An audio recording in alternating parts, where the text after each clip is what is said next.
Hey guys, Rob Skiba here for another testingtheglobe.com video presentation.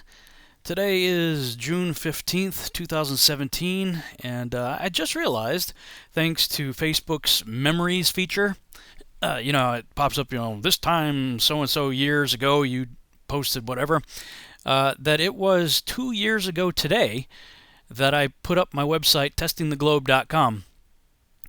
And as you can see from my Facebook post here, 2 months later, on August 16th, I took it down. Then 4 days later, I put it back up and have remained a punching bag / glutton for punishment ever since. Was it worth it? Not in this life. Definitely not, I can tell you that. So I can only hope that it will count in eternity, because this research has been by far the most frustrating, painful, often depressing, exciting, and dare I say, extremely addicting of anything else I've ever looked into before.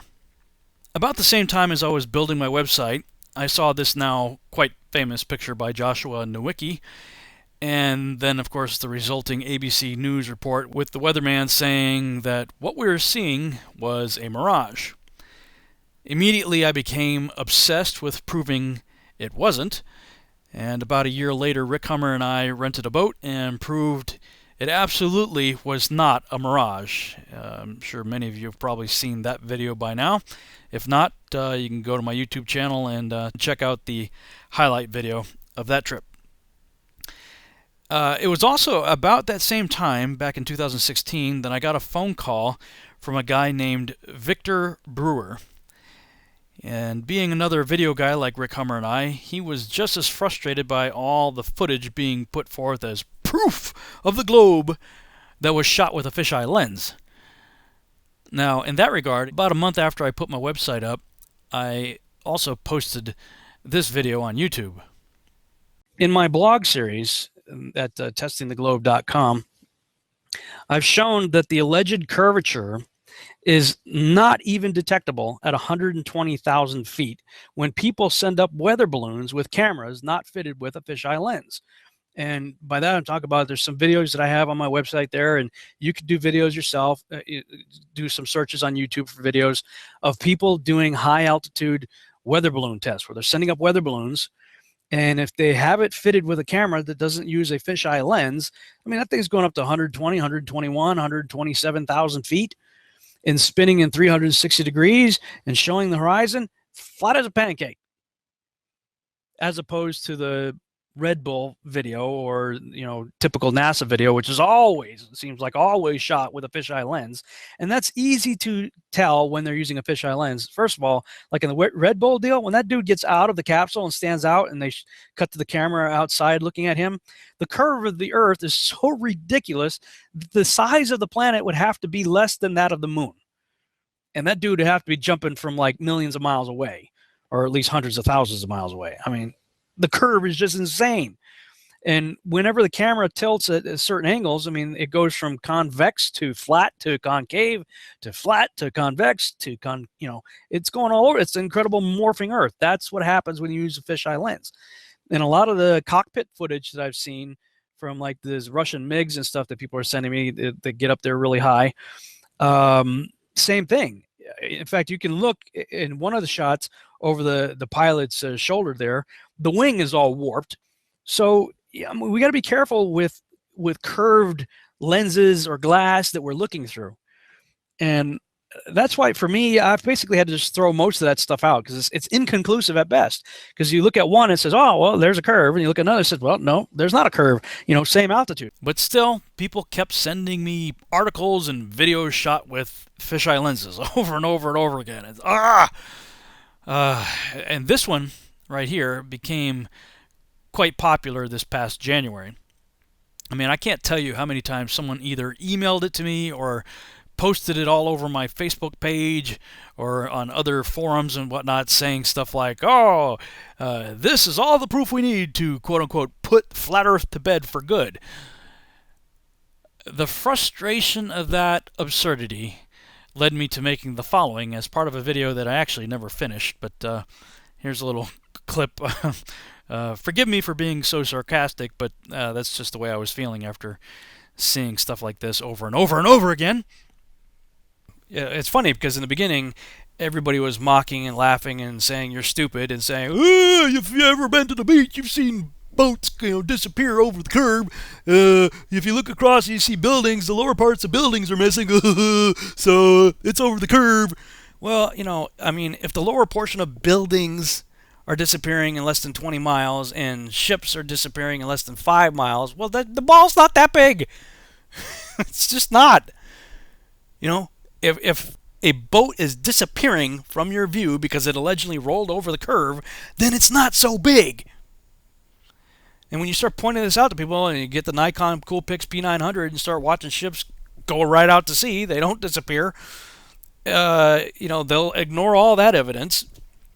And when you show them other evidence that may explain why the lower portions of buildings are disappearing due to angular perspective, visual acuity, and refraction and things of that nature, their cognitive dissonance won't let them let go of the idea that we live on a ball.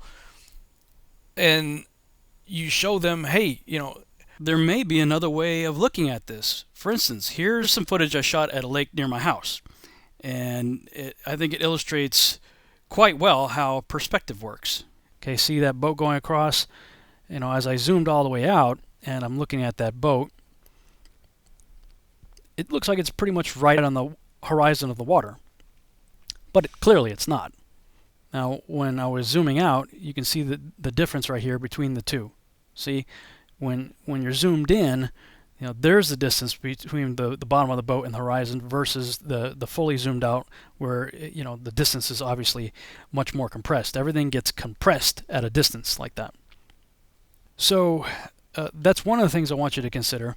And the next thing I want you to consider as we get into this is the whole issue of, do we really see ships going over the curve? Now, if we do, that's going to start to happen at between 3 and 4 miles. I mean, at 4 miles, you should be losing 10 feet worth of a ship. At 5 miles, it'd be almost 17 feet worth of the ship. 6 miles, 24, 7, almost 33 feet, and so forth. So here's a short clip from an interview I did on Patricia Steer's show with Patricia and Mark Sargent regarding what I saw. Because that's when you see this hard line. You see all the waves and all the detail in the water, and then there's this hard line. And you can see the waves, but it's a hard line right there. And when the ships got to that line, they didn't start disappearing hull first or at all. They just started flying off into space. That's what it looks like. Yeah. They went right past that hard line. I'm going this way. So going right past the hard line, and then it literally looks like, because it's a hard line, and then beyond that, it's just kind of like the same color as the sky. Yeah. Which at that time was the color, orangish sunset. They start floating up into the sky, but you can tell they're still on water because you can see the reflection of the ship on the water. And I can see them go all the way out until they eventually, it gets really distorted at this point. You do run into mirage issues, but I mean, you can watch them flying off into the sky, reflecting on the water until they eventually morph into this blob that you can't really make any details out in it. But that's easily out to 4 miles, if not a little bit past that. Never did I see anything disappear to the camera's eye. To my eye, regular eye, sure, you can imagine the illusion of the hull disappearing first. So as you can see, here's a still frame of the boat way out there, at least 4 miles out. I should be losing 10 feet of the ship, but I mean, even though it's distorted with the mirage there, you're not seeing 10 feet of that ship missing. You're not seeing just the top of the ship. You're seeing the whole thing out there. Now it's all wavy and distorted, but it's there. And here's another video by another YouTube channel, God Rules, talking about the same kind of thing, with other people sending in footage of ships that they're watching with high-powered camera zooms and telescopes. Same thing. They're not seeing ships disappear. When the chimneys of the ferries disappeared under the water, I used my binoculars. So in other words, with his eyesight, he looked at this ferry, and when the chimney had gone beneath the water horizon, okay, so it looked like it went over the horizon, as they claim, like, oh, it looks like the ship sailed over the horizon. So it actually went completely under the horizon at normal eyesight, is what he's saying. Okay, so he said it disappeared under the water. I used my, and then he pulled out his binoculars to look, and the fairy was there again. It popped up again. So in other words, when he looked with his plain sight, the fairy was over the horizon, as they claim. But then he took out his binoculars and looked at it, and there the fairy is. It didn't go over the horizon. You could see the bottom of the fairy. You could see the entire fairy. When it disappeared in my binoculars, so it was continuing to sail away from him. So now he's looking through his binoculars until it disappeared with his binoculars. I switched over to the telescope immediately, and the fairy appeared in its entirety again. So in other words, every time you got a stronger magnification, the fairy's back there again in front of you. It didn't go over the horizon. So more and more people are doing the same thing. They're taking cameras, they're taking telescopes, they're taking binoculars, they're going to the beach and they're watching ships going out to sea, and the more they zoom in, there it is. Now, there are sometimes issues where the hull is starting to disappear, and I dealt with that a little bit in one of my early videos, where I show a possible reason for that could be that it's actually a mirage effect. I'm going to suggest that what we're seeing is the same exact effect that we see when a car disappears wheels first into a mirage. Now that may be the case, but let's go a little deeper. Okay, going back to this picture right here, showing the perception differences when you're zooming in and out. Here's another shot right here. This boat came into view as I was zooming out. Zooming out, zooming out, zooming out, and it rose higher on the horizon. See, when I was zoomed in on him, there's all this space right here from the bottom of the boat to the horizon, and when it's further away, that distance shrinks. So our eyes start playing tricks on us. Now, to better illustrate this, I created this little animation right here, and this represents about a mile worth of ocean. All right, so when you're looking, you can see the difference in how each of these ships looks like it's higher and higher up on the water level. Now that's on flat water, no waves at all. Now let's look at this same animation. I created some waves no higher than the height of the camera. In fact, a few times you'll see the camera go right through the waves, but the wave height was about as high as the camera, which was just a little bit above the water. Okay, so let's look at the same exact animation, this time with some waves. Okay, there's wave, wave, wave, wave. Okay, over the distance here, the cumulative effect of the waves obscures the hull of ships. That's just what happens with the perspective. As the ships get higher and higher up on the horizon, as you get further and further away, and you have the compounding of the waves over that distance, it's really easy to see how you end up with the illusion of ships rolling over the ball when it has nothing to do with that at all. This is a flat plane. Here's the two pictures side by side, with flat water, with no waves, and then with waves. In both cases, the more distant ships rise up on the horizon, but in the picture on the right, you have the waves obscuring the hull, and over the distance it accumulates, so you lose more and more of it. And if you don't believe me, just take a trip out to sea. I did recently with my family do just that, and I put the camera right at the edge of the ship, so roughly 2 to 3 feet off the water at the most, and we're barely a mile away from the shore here. And just look at these waves. Look what's happening here. Okay, these are 3 to 6 foot high waves, and this is what they consider calm seas. Oop, I just lost the building. Wow, the entire building was obscured by the curvature. No, by waves. Okay, and look at this. Uh-oh, I lost the mountains now due to the curvature. No, due to 3 to 6 foot waves. Now, it doesn't take a rocket scientist to realize if you just zoom out, to looking out to sea, if you're looking out to sea at, let's say 5, 10, 15, 20 miles, that the cumulative effect of all of those waves, and they get higher the further out you go, these are calm seas, 3 to 6 foot waves a mile off ashore. Okay, but as you go further and further out to sea, the waves are going to get bigger and bigger and bigger, and your perspective is going to kind of squish them all together till it makes a nice straight line across the horizon. And guess what? It's going to obscure anything behind it. That's how perspective works. And again, if you don't believe me, just take a trip out to sea and just sit there in the waves and watch how much the waves will obscure whatever it is you're trying to look at. The other big problem with the ships going over the curve argument is what happens to the horizon when you go up and down on the y-axis. When you go up on the y-axis, the horizon doesn't change. Now, let's assume we're looking at eye level right there, and the horizon's right across our eye level.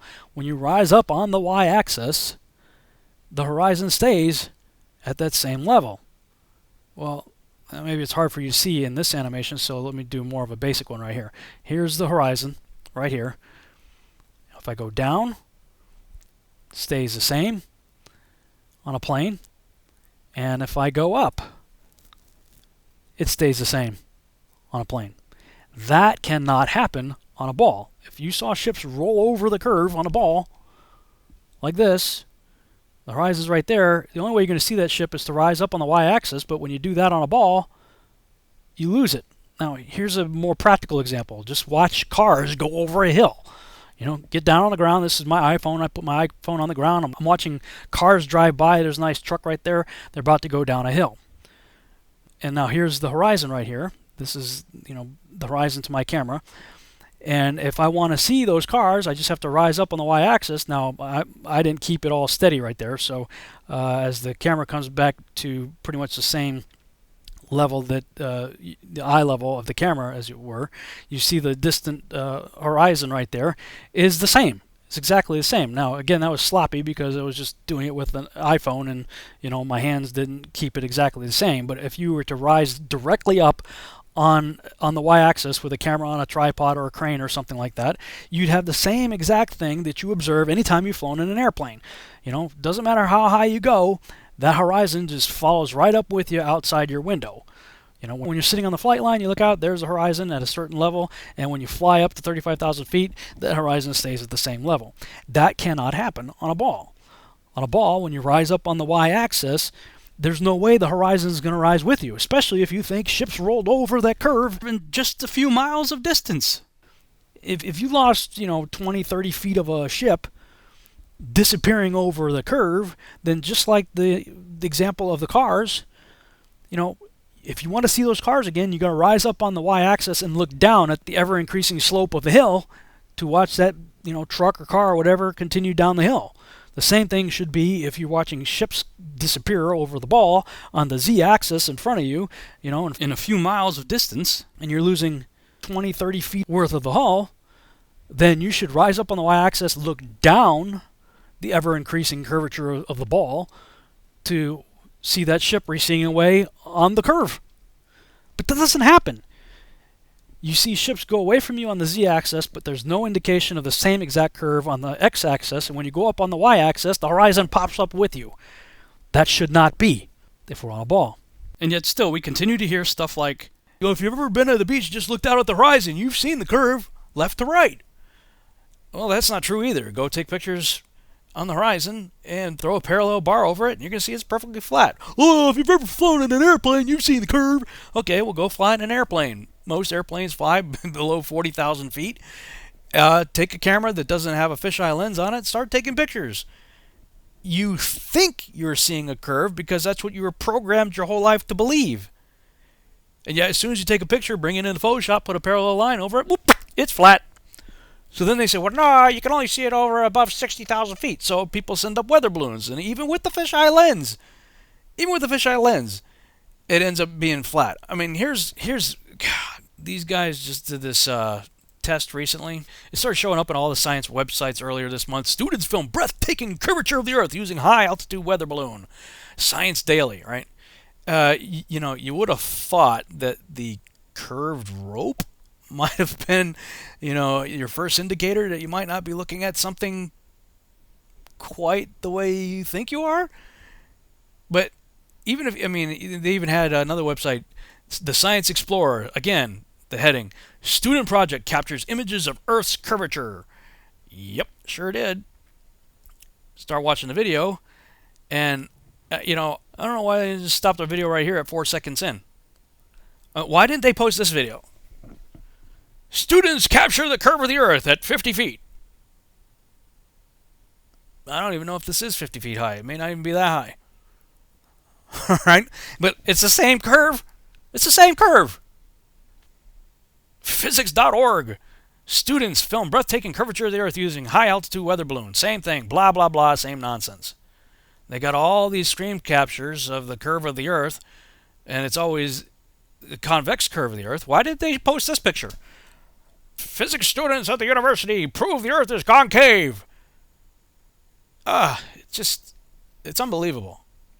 You know, if you look at this footage, I mean, it proves the Earth is actually just a big morphing blob. I mean, sometimes it's flat, sometimes it's concave, sometimes it's convex. Depends on which screen capture you want. I mean, you can post on websites everywhere. The incredible morphing Earth. Physics students prove the Earth is morphing.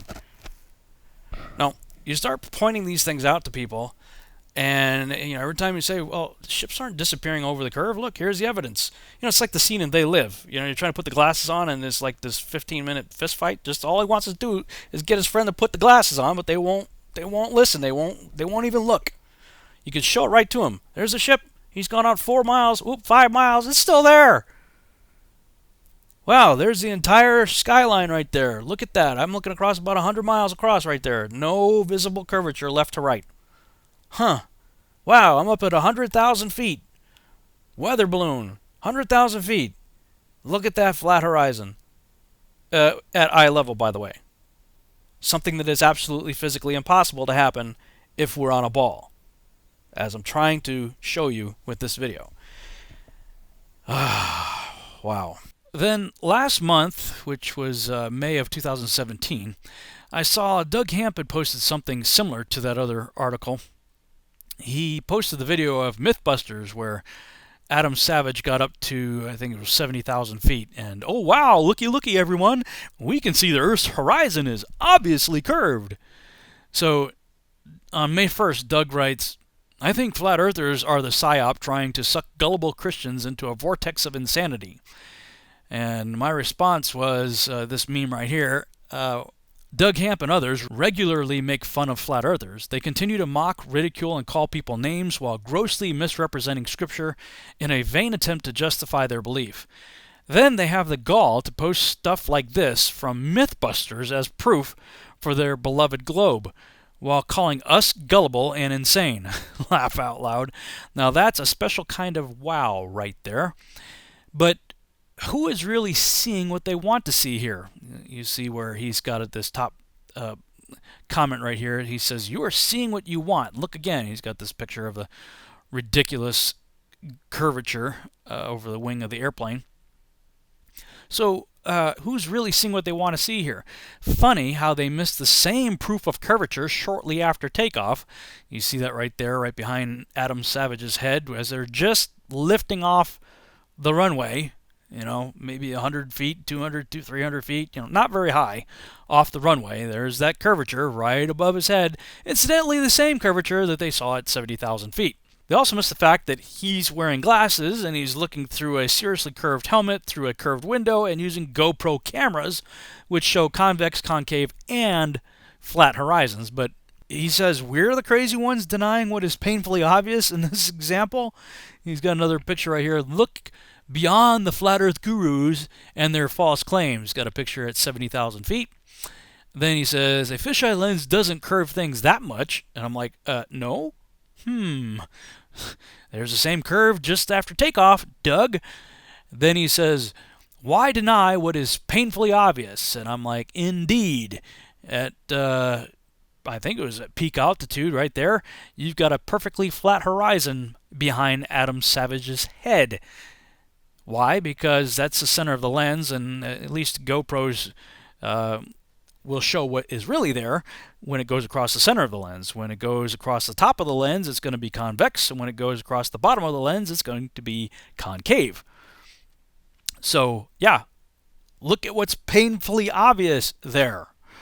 And if you need more help, there's a guy on YouTube named Paul on the Plane who's got a really good video called Mythbusters Busted Faking and Lying About Curvature - Flat Earth. Here's a few clips from his video. I'll leave the link in the description if you want to watch the rest of it. And from this height, 67,500 feet, flat. The edge of our planet has a definitive curve to it. Did you catch that? So looking out this window, you see the wing of the plane pointing down below the horizon, so it's in kind of a bank here, and you can see the lens distortion at the top of the frame. But when they switch to the other camera inside the U2, it is where's the curve? Well, the lens isn't distorting it there. So we're at what, 67,000 feet at this point of the video, and the camera that's pointing directly at the horizon or level with the horizon as far as its perspective, as far as its angle, and no lens distortion, so it's flat. Okay, so here we are at 70,000 feet. So this is as high as they're going to go. And you can see the lens distortion, obviously, the wing again pointing down towards the ground below the horizon. So we've got the lens distortion at the top of the frame. There we are, ladies and gentlemen, 70,000 feet. How tall or how high are you there, Adam? 70,000 feet. 70,000 feet. Okay, let's go back to your frame, and where's the curve behind you? Maybe it's just on the side. Maybe we live on more of a like a tube, right? We just have the curve at certain angles. It's not a sphere then. It would be more of like a toilet paper roll tube, right? So we've got the curve if you're looking at it from a certain angle, from a certain perspective, but if you change 90 degrees, it's just going to be flat. Yeah, that makes sense. That makes sense. Ladies and gentlemen, 70,000 feet. This is my favorite shot here. Okay, so watch as the plane banks a little bit more, you'll see the curve become more and more defined, more well-defined. Obviously a fisheye lens. If you don't admit this is a fisheye lens, then I got nothing else to say. 1,000 feet. Here it comes. Look at that thing. At this point, let's watch that again. 1,000 feet. 1,000 feet. This is called lens distortion, people. And we're back. Plane is level again. And where's the curve, Adam? Where's the curve? And look at that curve disappear as we go up, or it becomes less. Let's watch that again. Lens distortion is becoming less and less as the camera angle moves up towards the horizon, but now it's pointing down towards the middle of the screen or below that, so you've got the lens distortion at the top. The complex exhaustive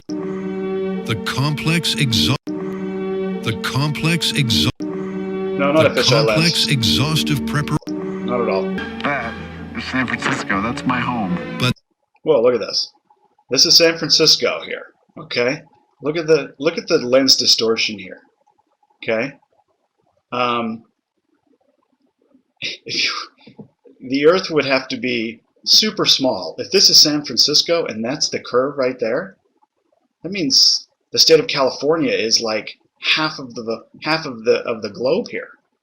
Come on, people, wake up.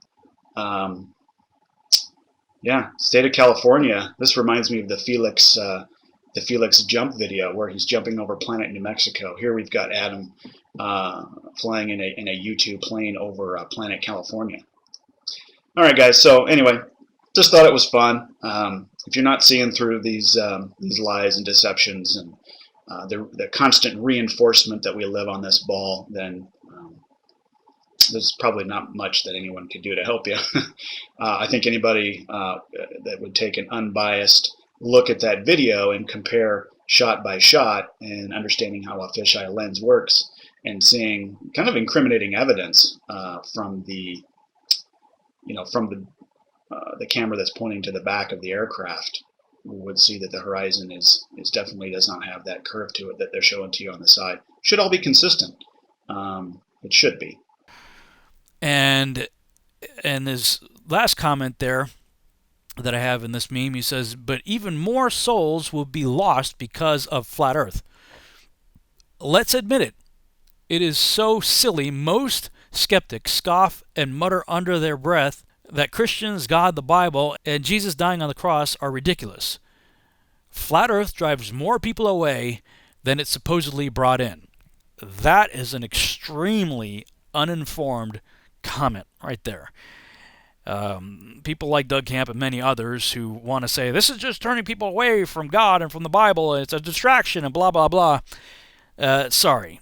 I've got countless testimonies, just me, of people who have come from either being, atheists, massive numbers of people who are converting from atheism to a belief in Yahuwah, and are now reading their Bible, many for the first time, and some of them, and a lot of them starting to keep Torah, and either gaining or renewing faith in Yeshua as a result of this research. And I know I'm not the only one. There are other people out there who can show similar testimonies from the videos that they've put up and the articles and blogs and whatnot that they've written. So, yeah, that is a statement in extreme ignorance, for sure. And I just got to say that seeing him post that was the last straw for me. After that, I knew we absolutely had to finally do what Victor and I had begun planning, actually a year earlier. He was a lot like me at that time, and perhaps even still today. I was calling myself a zetetic agnostic regarding this particular subject. Zetetic is somebody who proceeds with inquiry and investigation, and of course an agnostic is somebody who's not yet convinced, either way. Now, of course, I'm not a zetetic agnostic when it comes to the Bible, my faith in Yeshua, my belief in God, or anything like that. It was I put that label on myself specifically in regard to this topic of flat Earth.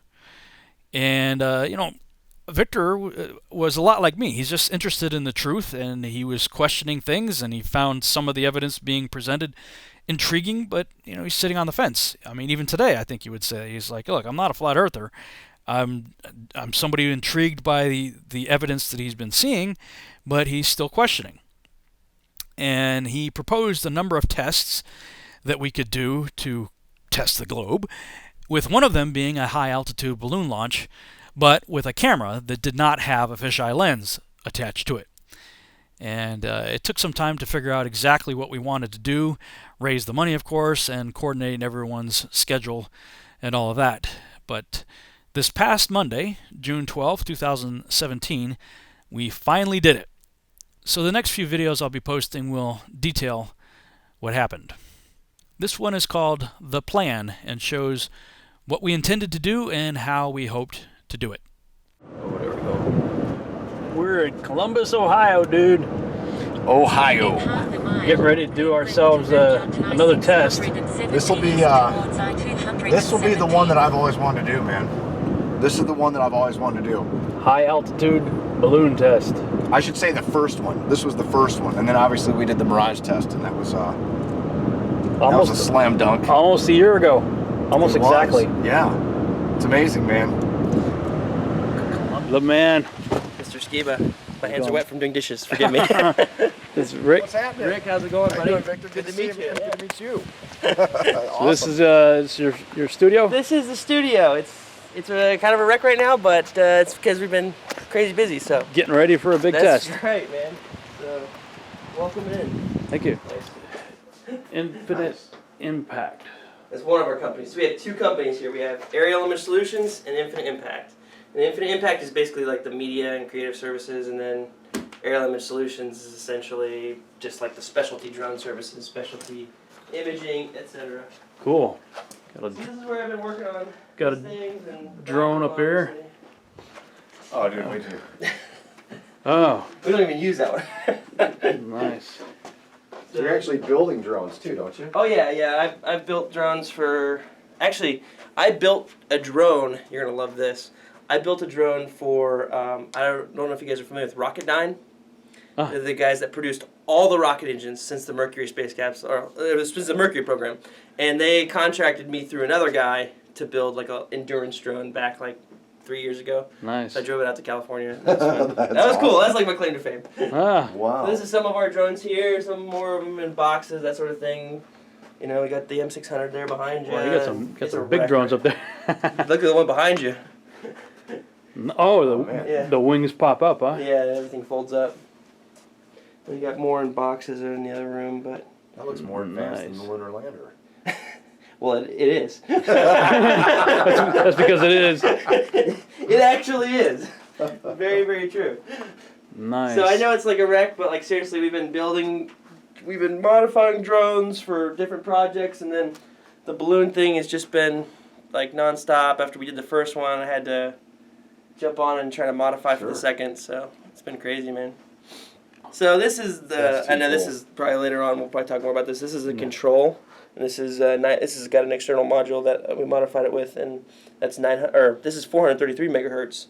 So this should go with the stock antenna, they say 50 kilometers, which should be more than enough. So I haven't modified this with like this Yagi here. This Yagi antenna is what we're going to use to try to get video the whole way. Oh. This thing. To try to stream it? Yeah, we're going to try to stream it. The streaming has a lot of points of failure, but that's like the final thing I got to set up today. So it's all directional. Yeah, it's like super directional. Like It's like at 12 kilometers, it's like basically a kilometer wide cone. So how are you gonna do that? Put it on a tripod Well, to keep it. we actually our plan was to put it on a tripod.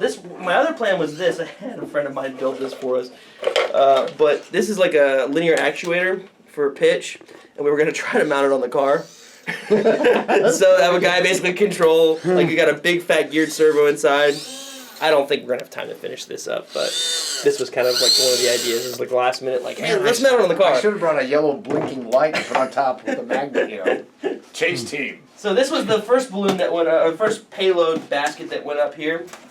These told the other one. What was amazing is how fast it came down, and even the cardboard fins were intact. So look at that feat of engineering. Wow. But again, more advanced than the lunar lander. More advanced than the lunar. All right. So here is kind of the secret sauce of this whole thing: is a gimbal going underneath, and this has the 7.2 millimeter rectilinear lens installed in it right now. Now I'm gonna have to focus that today because I think it came unfocused in the last rough landing. The whole gimbal on the last one was destroyed, but this one is obviously a new one, and so the camera seemed to be okay. It seems to work fine. Where's your transmitter at? So in here you've got this is the 433 megahertz receiver. This is the APRS transmitter. This is the 900 megahertz transmitter, and then the battery goes in the center. That's pretty much it. It's actually pretty simple. Then you just put insulation on top, and You sure the signal's gonna get through all that cardboard? so radio reflective, completely radio reflective. It should be good. So we're taking bets as far as how high we're gonna go. I'm saying 123,000. My buddy said Tyler. So this is some of the guys in the office. Mike hasn't put his down yet. His is 123,560. Mine's 150. He's playing Prices Right style. Yeah, I was gonna say. I was gonna He's like 560. 560. 01. 01. So you gotta put down how high you think it's gonna go. Last time, like I said, we hit 113, and that was without hydrogen. Now we're running hydrogen this time, which is 8% more efficiency. So explain that. You did a preliminary test. So yeah, we did a preliminary test with helium just because we didn't kill ourselves the first time. Everyone's like, you can't. They didn't even think we would get it up. Like they're like, you guys, this is your first time. You're gonna explode it. You're gonna lose it. Well, we put a massive payload on it, and we recovered it. So I was pretty happy with that. And we hit 113,000. I think we're gonna hit 123. I think we'll hit 123. Actually, you said 123,559. Yes, 559. All right. And actually, all the prediction models put it at 42,000 meters, which is really close to the record. What's your prediction, Rob? You want me to write you down, or do you want to hear? I have to think about it. I don't know. When we think about it over lunch. Let's think about it over lunch. We don't have to. We don't. Yeah, you don't have to do it right now. Bring it with us though. Bring the notebook. Right. We'll go get some food. What are you doing now? So I'm just finalizing kind of the wiring in here. You guys can see. I'm just kind of laying out the wires, laying out the antennas as well.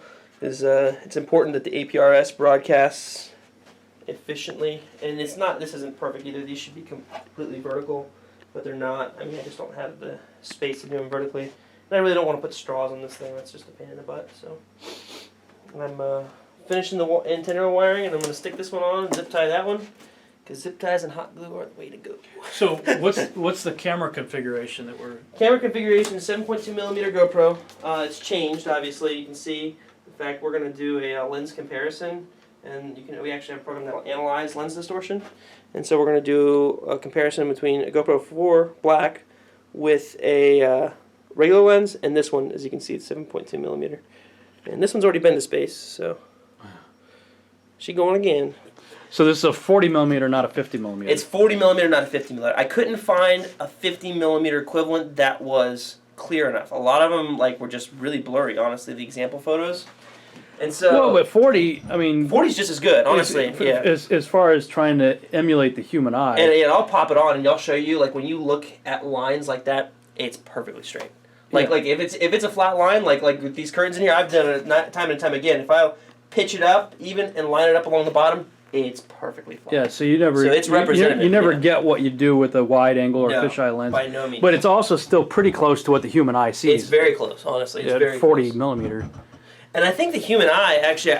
It's a lot of people will say 50. Well, what's interesting, 50 is narrower than the human eye, but perspective-wise, it's just about perfect.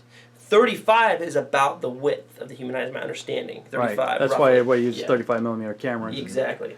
So we're right in the middle then with the 40. Exactly. We're right in the middle, basically. Kind of a sweet spot. It's a sweet spot, I think. But this is as it gets up higher. And you see most balloons are just whipping around. This gimbal is counteracting. It's spinning above it, like this. The whole balloon, the whole basket's spinning above it. Now this thing does drift slowly. It makes one rotation every 2 minutes, roughly. But it really counteracts it well. I was amazed at how well. And you eventually see these, I don't know if you can see it down here, but you see all these, let me upsize it and zoom in. So, but it's tilted down, it looks like. I know, I screwed up on this one. I pitched down quite a bit, yeah. So that's why we've got to do this. This is a test. Yeah, level outwards. So, anyway, I pitched it down, and then you get some rocking a little bit, but if you look here, this is what's amazing. Do you see all these, zoom in. Do you see all these lines here? Yeah, that's where it's adjusting. Those are all where it's impacting, but it's still perfectly stable. Oh. So the gimbal, this balloon basket's going like this through the wind, and it's reaching its roll limit, and it's impacting. Bam, bam, just bam, bam, bam, bam, and you How can high hear was that? This is a pretty close. I think this is about 50,000 feet. We're closing in on 50,000 here. Awesome. But you can hear it, and here's another jet. I heard so many jets. Yeah, he was saying that jets got so close you could hear them approach and go by the balloon. I'll play the loudest one for you, but that's it reaching its endpoint limit. It just does this it does this for probably 20, 30,000 feet. Now Here, I'll play the loudest jet for you. I think this is the loudest jet here. Yeah, this is. Give it a second. have you notified the authorities we're going to be sending a balloon up? Oh yeah, I do every time. Yeah. Okay. So every time, my one time. Every time we do this. Oh yeah. Every one time. Well, no, because we have a really good working relationship with the FAA. Doing drones. Yeah. So you can hear this. Oh yeah, I hear it. You could hear this thing from a long ways away coming in. Got pretty close.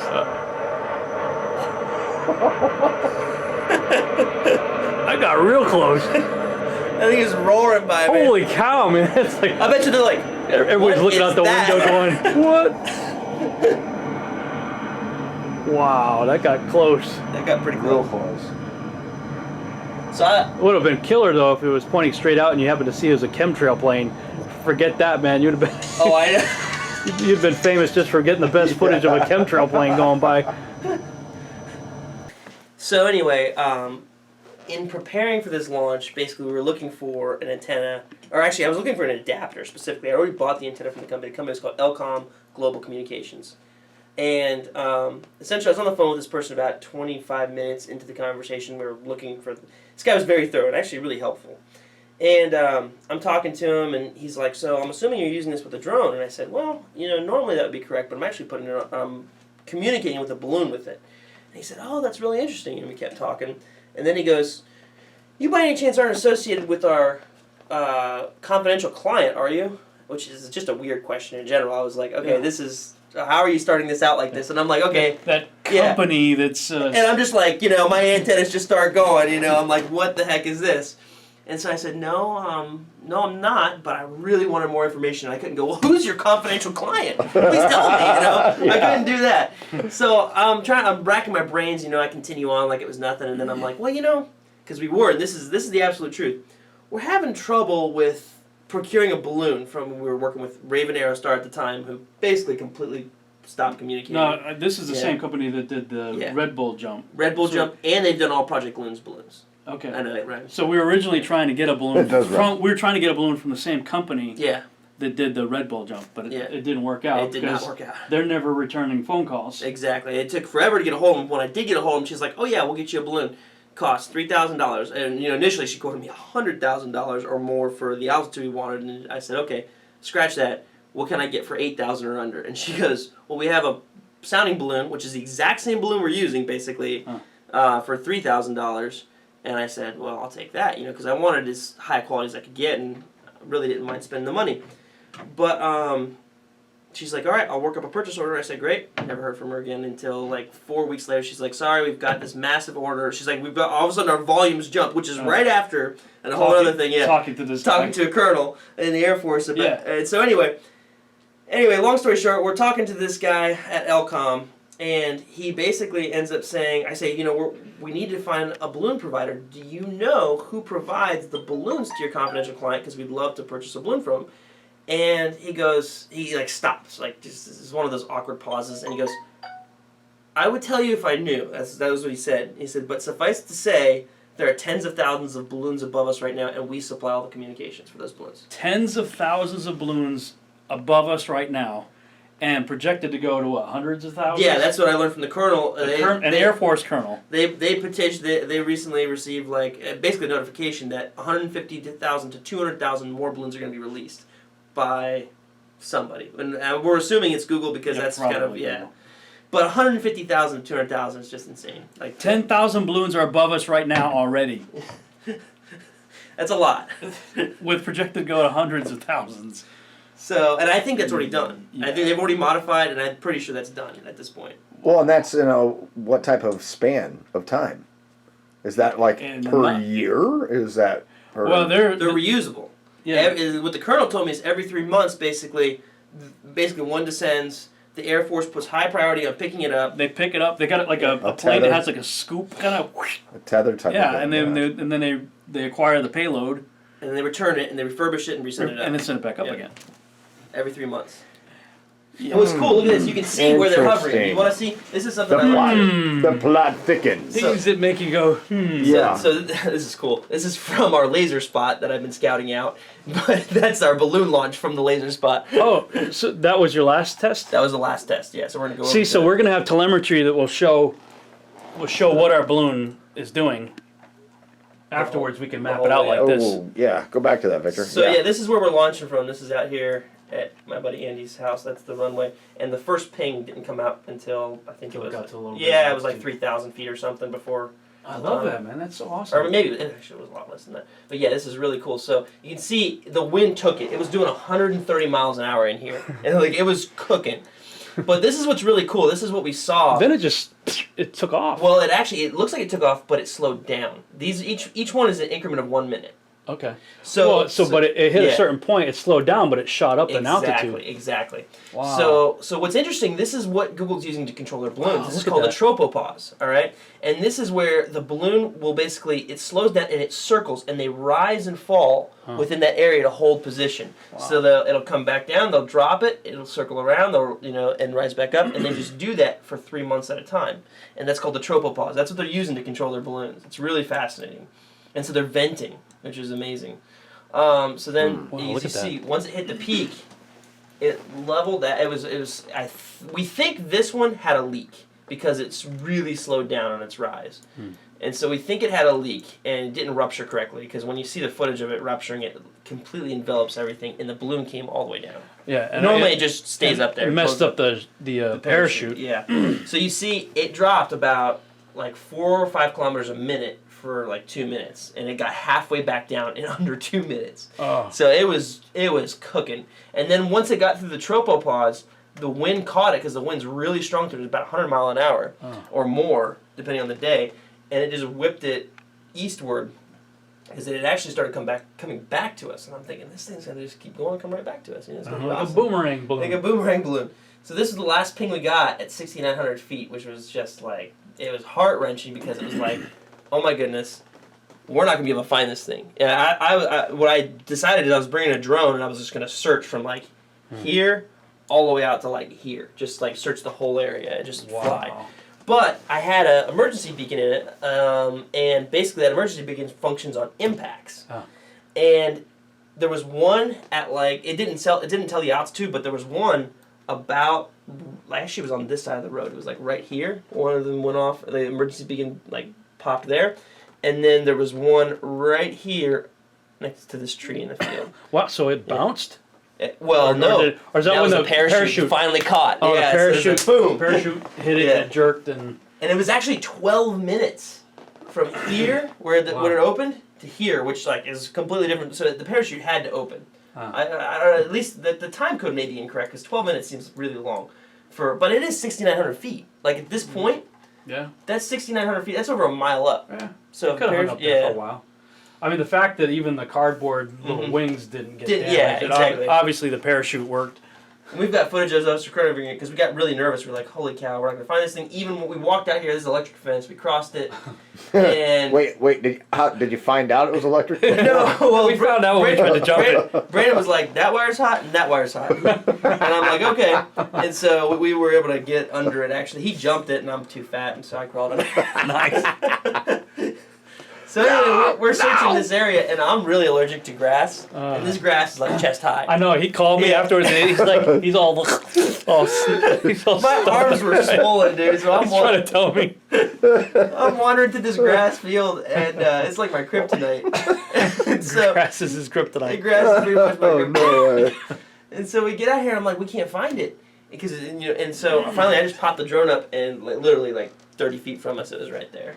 And so we got some shots of that. That's awesome. Yeah, I'll show you those shots. Those are cool. When in doubt, drone it. Drone it. Pretty much, and it worked. But see, the balloon came all the way down with it. That's a cool shot with the shadow of the drone, overhead, and then looking down. In my bald spot. That's a divot. Look at that. That's a great shot. So we just go straight up so you can see where it was, basically. Just nice. And then I do a little orbit later on so you can see kind of the location. That's some serious production value right there. Oh, I know, right? That's what I figured, just that shot alone. Great stuff, man. And so this one, I just kind of... Wow. And for some reason, the bit rate dropped at the beginning right there with the grass. It was kind of wigging out. But Well, that look drone at that. looks awesome, man. Dude, Yeah. what drone? Which one is that? Phantom 4 Pro. 4K. Yeah. Wow, that's a beautiful shot. Look at that. That's why I use proxies. It runs so much better. Look at that flat horizon in the background, man. That's pretty killer. So yeah, it's pretty cool. I dig it. I do dig it. I think I have something else in here. What do I have? Oh, this is when they were trying to race it. I didn't even get to watch this stuff. Mike's trying to keep up with the balloon, and we're going to do this again. But trying to race it with the drone? Yeah, and actually this is with the... What is this with? This is with the Inspire 2. So it actually... It's got some power.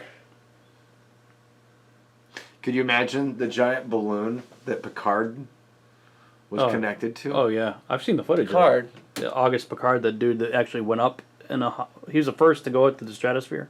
Huh, I didn't see that one. It was in a popular science magazine from like 1930. August Picard. Look him up. So, what are we doing here first? So, in general, what we're doing is we're setting up these antennas just to make sure they're as close to vertical as possible. And because I don't have enough vertical surface area, I'm running it kind of diagonal and then up, which should be fine. But these antennas really need long running distance to broadcast because it's a really weak broadcaster. I think it's 25 milliwatts or something. But surprisingly, this is for tracking, or this is an APRS tracker. This actually got tracked all the way out in Indiana last time. We had guys picking us up all the way out there. And you had set up something like this, or what? Yeah, this is a ham radio. This is the exact one that went up. Oh. So they were picking you up as far as Indiana. Your audio, yeah. Well, no, not audio. Well, this just a signal. This is a ping. All it is a ping. It's okay, so they're hitting. Okay, that's what I was wondering. And it basically pings 4 data points. It pings altitude, temperature, pressure, and humidity. So, but the thing is being inside the box, it's only gonna really give one accurate temperature. Or one actually, which is the... and all that's coming off of this all little... of that's coming off that tiny little gizmo right there. One thing I want to say, which is interesting, you know, my original assumption was GPS didn't function above 62,000 feet because that's what everyone was telling me.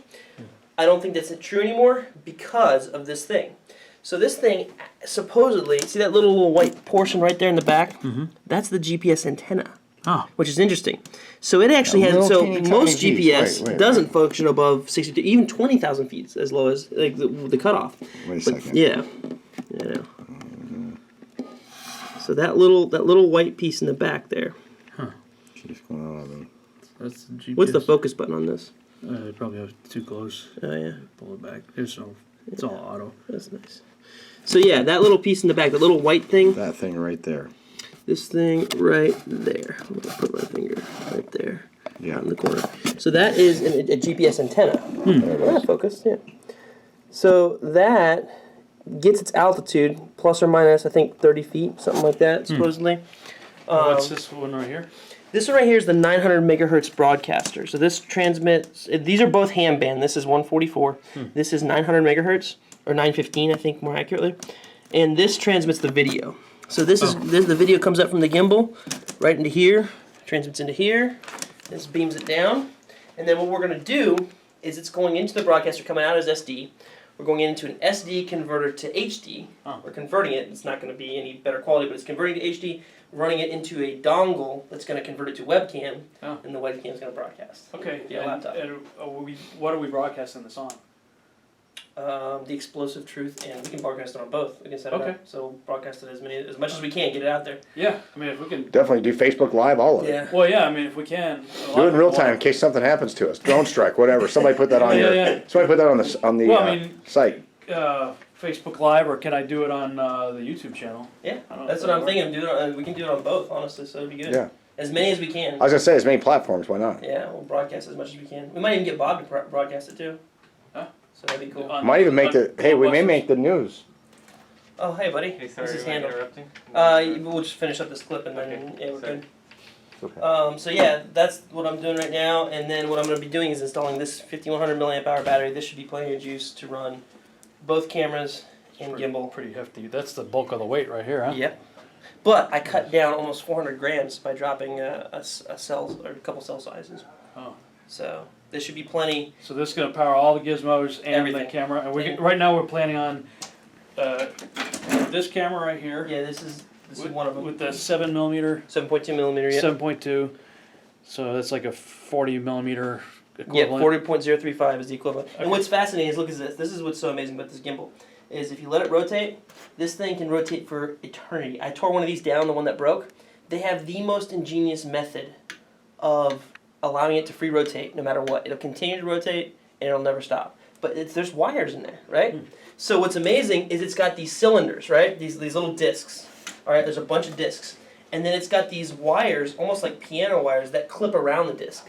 So the internal disc rotates. They're each one. It's like it's almost like bearings. Yeah, it's like little bearings. But imagine you had like a Venus flytrap with fingers around it, touching the bearings, and then there's plastic in between them. It's this tiny mechanism in between the motor, in the center of the motor. It's like a generator, just like running the lines on a generator. So this one with the gimbal, that'll keep pretty much a steady shot. It slowly rotates, but it's way slow. Yeah, it's not spin. And it'll be about as close to the human eye as we can get. It's between 35 millimeter and 50 millimeter, so it's right in the sweet spot there in the middle. And we're going to put, another standard GoPro on the side? Yeah, that's the plan, standard GoPro, just so we can get a good sight. What about pointing one up? Well, that's what we want to see, if there's enough weight, if we can get another one. Saved enough weight, yeah. If we could put another one, like maybe at an angle, so it's not looking directly at the balloon. So we want to see what happens when blue fades to black. Yes. And if we'll actually pick up any stars. My thought, the simplest way to do this is basically punch 2 holes here, and essentially put a pad of foam and zip tie the shape. We can zip tie it so easily, and then it's basically looking up and out. Now what we would have to do though is we'd have to run some wire to power it from this. I'd like to see the rate of consumption, because that's the one thing I don't want to happen again. Is I don't want the gimbal to give out again like the last time. That's the main thing. So we just got to make sure when we total up all the consumption, it's not over. Well, it's just not over the amp. What's our weight capacity again? About 2 kilograms. 2 kilograms. But that's including parachute and ropes, everything. So we're limited on payload, weight, and we're limited on battery power. Because everybody that hears about what we're doing, like, oh, you should do this, you should do that. Everyone wants to have If everybody understood what goes into this and what it takes, and you just listen to people, and you expect to have this huge device on this. Looks like the droid from Empire Strikes Back. Yeah. All right. Where's the monkey riding? Exactly. Yeah, we found. I thought about putting a mouse in there. We found Hoth. We found Hoth base with. Hoth base. We found the Hoth base. So, in addition to the equipment that we have here, you're going to also insulate this. Yeah, so we're basically insulating it with plug foam, same stuff you use for like a good camera case. And I just bought a bunch of it, sheets of it, and you just tuck it in and pluck out what you need to remove. But we also got to heat this up a little bit so it doesn't get too cold. Yeah, right? exactly. So we're going to put basically the hot hands around it. Yeah. So we'll put the hot hands around the battery, and that should keep it So plugged everything else wants to stay cool, but that needs to stay warm. Exactly. The electronics are pretty much fine. What's interesting, though, is this is what's amazing about this gimbal. Most gimbals and their accelerometers fail with cold, like -10. And this thing lasted all the way up to the top. What's fascinating is their accelerometer is built, when I tore down the other one, I'll show you the pieces, their accelerometer is built right into the side here, and the GoPro actually heats it, because the GoPro gets hot, And the battery doesn't die because I'm constantly feeding juice into it through those amazing pins. So this gimbal, I'm gonna get commission royalties for selling that gimbal, dude. That gimbal, it was the Fisheye Tech Pro 3D Pro Mini is like Fisheye makes a great product. Yeah, Fisheye does make. Well, what's funny is before DJI was a thing, I used to use Fisheye flight controllers. So I had a Fisheye FY90, and they were terrible.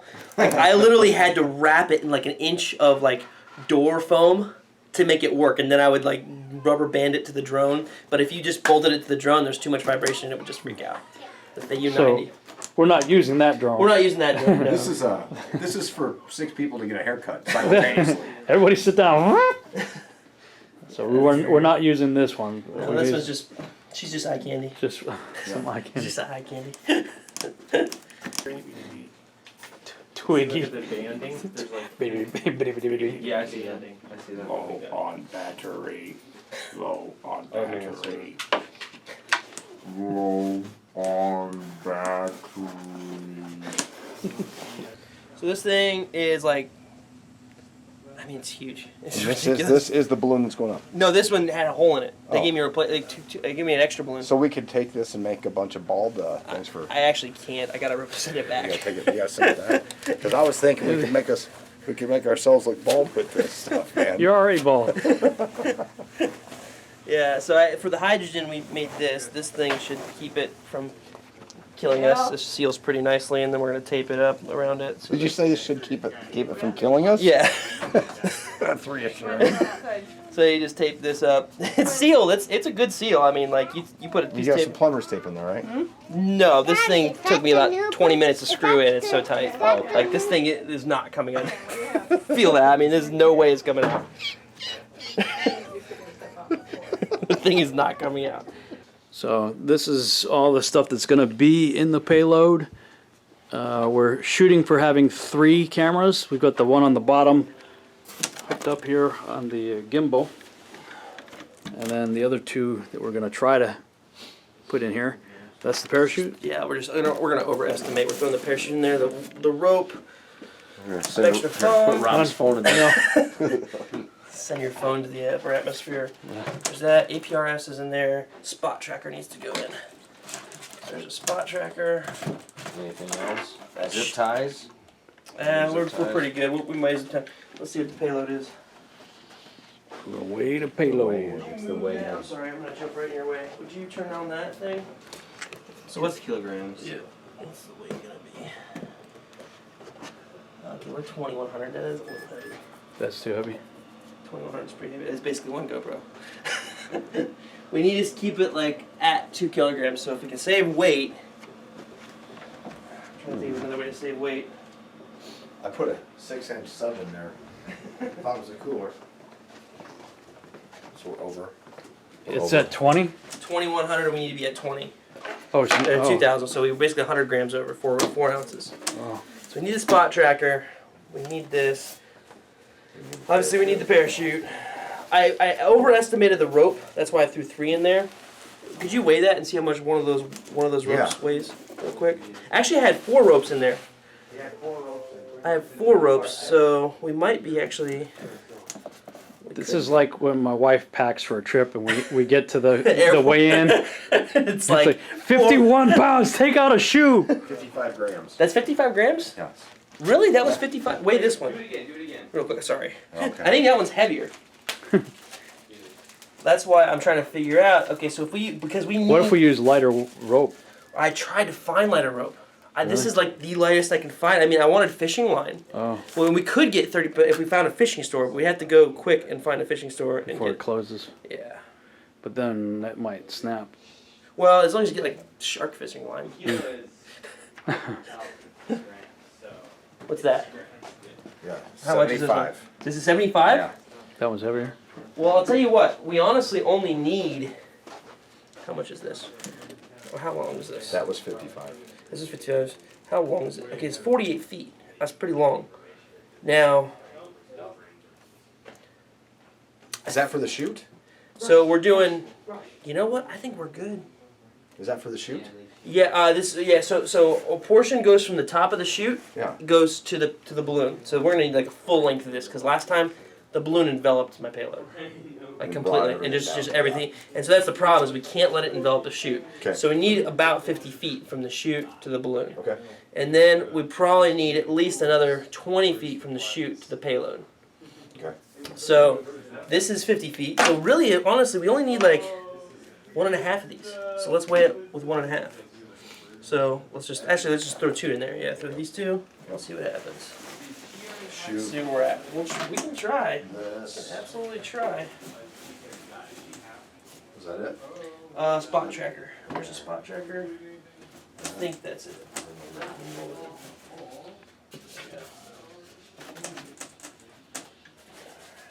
Here we go.